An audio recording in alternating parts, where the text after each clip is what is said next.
Assalamu alaikum wa rahmatullahi wa barakatuh. Very good day to you. Welcome back. Hilaal Live Hajj special. I'm Khawa Solomon. And my last couple of minutes as we discuss Hajj update with Yusuf Abramjee, well-known journalist, media personality, who's as an invited guest from the kingdom and as well a guest of Allah. So I'm so honored to be speaking to so many of the Hujjaj in the holy city. Let's link up with Yusuf. Assalamu alaikum to Yusuf. Wa alaikum assalam wa rahmatullahi, Sister Khawa, and thank you for the opportunity for being on Hilaal Television. Absolute pleasure. It's something that we can't quite describe, just as it is for yourself, sitting there when we do speak to you, being honored to chat to our special guest of Allah. Yusuf, firstly, before we get into the nitty-gritties, how are you feeling? What is the Hujjaj and the sense of the Hujjaj like in the holy city? Alhamdulillah, I think everyone is excited. I think the first-timers especially are anxious. I went to Azizia together with one or two of our other Hujjaj in our group today, and we spoke to a number of pilgrims, especially the South African pilgrims, and most of the young people, the younger generation that are now doing Hajj, said to me, we're a bit nervous, we're anxious, but we're ready for tomorrow. Preparations are well underway, the buses have lined up, and everyone seems to be ready to, the bags are packed to don the ihram just after Fajr, as the buses will make their way from the various hotels and camps to Mina for the first day of this particular Hajj. I think being on Hajj, and I think you, sister, have been on Hajj as well, if I'm not mistaken, the same year in 2016 that I went. The first experience is a bit anxious. It can be nail biting, so to speak. But alhamdulillah, I think if you've been here before, it will be easy going, inshallah. I think anything that's not known is daunting, and then the heat of the fear kicks in, and then you realize when you do it and when it's all done and dusted, alhamdulillah, the exhaustion and the adrenaline as well takes over. I was chatting to Dr. Parker earlier on, and he mentioned a gentleman who covered 8,000 kilometers from India to perform Hajj. He's also met up with his mom there, alhamdulillah. He's in well spirits. Do you have any information about him and any of those individuals that are attempting the walking Hajj? Alhamdulillah, I saw that report. I didn't have the fortunate opportunity of meeting that particular Hujjaj, but that is a great achievement. When many of our younger people especially will be walking from Mina to Arafat tomorrow, it's a walk of about 8 kilometers. But the one message that has repeatedly come out over the past few days from Saudi authorities is please be careful of the heat. The predicted temperature for tomorrow is going to be around 42, 43 degrees. That is aside from the humidity level. And despite the fact that there are water sprays along the route from Mina to Arafat, and there are special pedestrian walkways, the advice to especially the elderly people is be very careful. Even in our group, we had somebody that had to be hospitalized today, already dehydrated, and even going to the haram in this extreme heat can be a bit of a challenge. So the heat is one factor that needs to be taken into account.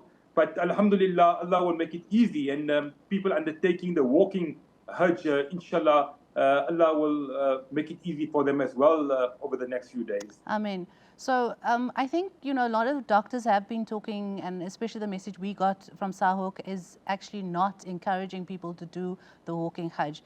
Yusuf, in reason to your understanding, what would be the expected fitness levels of those embarking on this walking Hajj in this heat?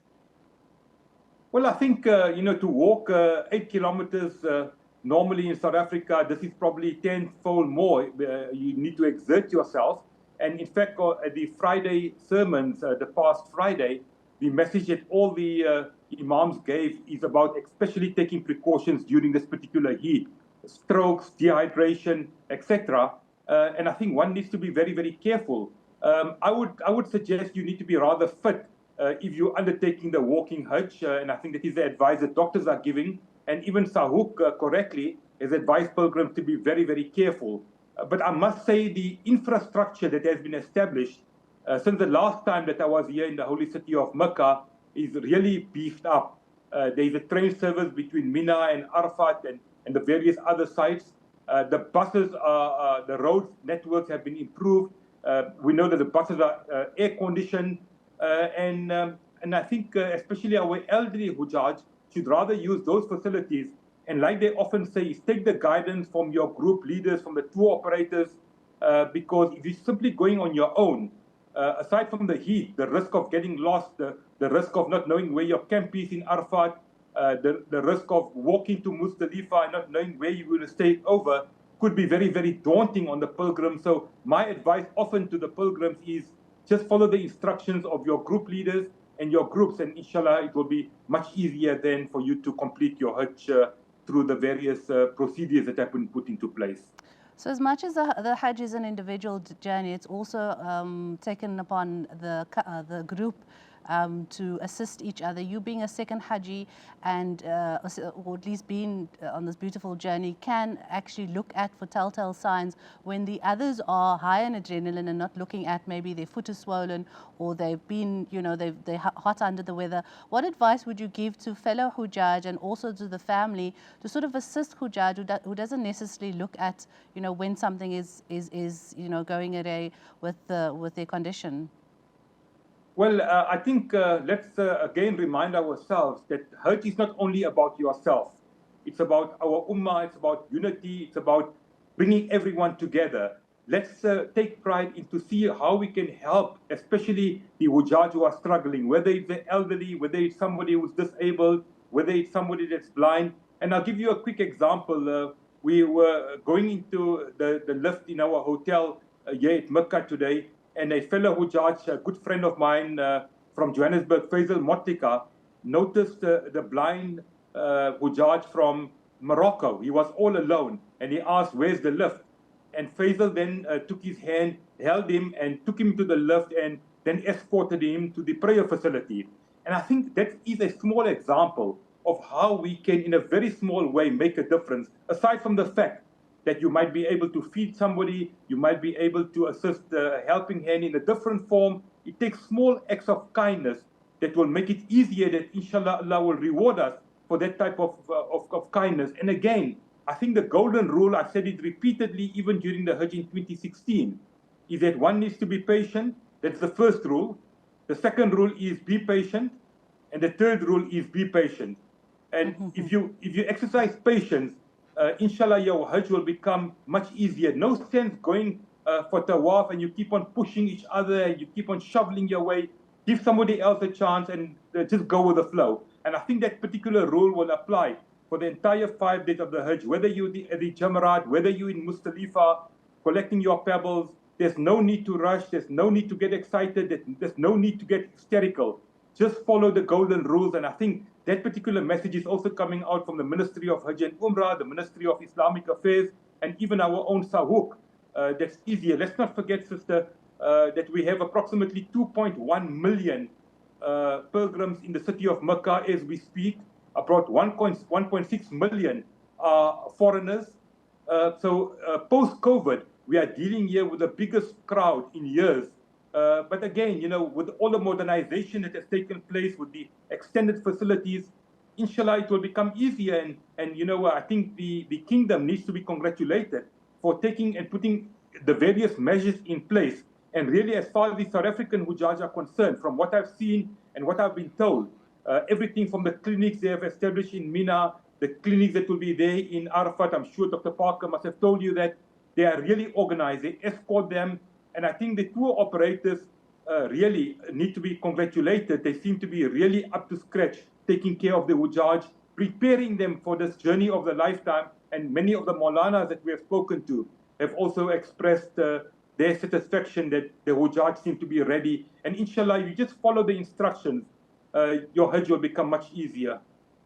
Yusuf, talk to us about your 2016 Hajj journey compared to this one now. What could you highlight in comparison that the kingdom has initiated? Very interesting. You might recall that was my first Hajj, sister, and I came with the purpose of doing my first Hajj. And being a media personality, we like to interact, we like to speak to people, we like to hear their stories. And that particular year, the numbers were also relatively high. If I'm not mistaken, it was in the region of about 1.7, 1.8 million. There was no talk of COVID. But here we are post-COVID, and alhamdulillah, you know what, there's absolutely no social distancing. Very few people are wearing masks. And it seems to me total normality has returned. If I compare 2016 to where we are now, most certainly the crowds are much bigger, a lot of more modernization, technology has been put into place, security seems to have been beefed up dramatically, the authorities seem to be really geared up. And the one element I must mention, even at the Haram, is that the police officers and the security forces on duty perhaps have been given instructions. They seem to be more friendly than before, to the extent when you speak to them, they smile and they talk to you. So they seem to be quite a bit of changes. Okay. Yusuf, unfortunately, that's where we have to wrap up. I just want to give you 30 seconds. How are you preparing for your 5 days of Hajj? We are ready. I'm excited. I'm looking forward to it. And I know the Hujjaj in my group of 20 South Africans who are guests of the custodian of the two holy mosques, they've given us a lot of warm hospitality. They're really organized. And we're looking forward to the 5 days of Hajj. And we're raring to go because these are the most important days of the year. And inshallah, we appeal to our viewers back home. Remember all the Hujjaj in your du'as, and may Allah accept the Hajj of everyone and give Hajj Maqbool and Hajj Mabrur, inshallah. Ameen, inshallah. We hope to get another update from you in this week, or maybe tomorrow, later on in the week. We hope everything of the best to you and your team. All the patience, rules 1 and 2 and 3. And may Allah allow you to continue your journey with afia, inshallah. All the best, and assalamu alaikum. Ameen. Wa alaikum assalam wa rahmatullahi wa barakatuh. That was Yusuf Abramjee live from Makkatul Mukarramah, and we will be crossing over to Makkatul Mukarramah right now for our Maghrib Salah. Please stay with us after that as we continue Hilaal Live Hajj special with Firaz Patel. From myself, Hawa Salaman, wassalamu alaikum and goodbye.